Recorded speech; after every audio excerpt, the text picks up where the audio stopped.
सच में मैं बताई के रही हूँ अपने मन के कि सब कलाकार से हट के सुन रहा उलासदा है नहीं। जोरदार ताली होए चाहिए तो मैं जानबू कितना जन सच माने ना। बस चाहिए 5 गो। चला ठीक है। अरे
भगवान रे कहानी कैसन रू चल जोके भगवान के कहानी कैसन रू चल भगवान रे कहानी कैसन रू।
शुरू आदत करे के लाई गो चश्मा पहने के लिए।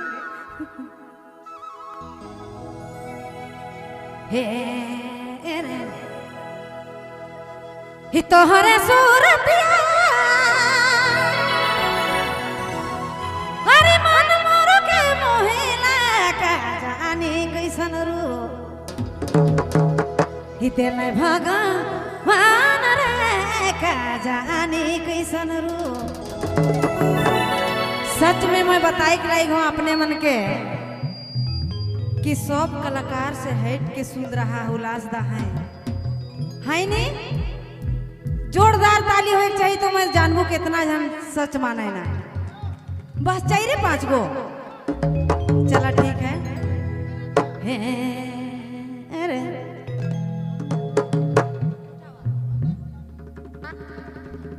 भगवान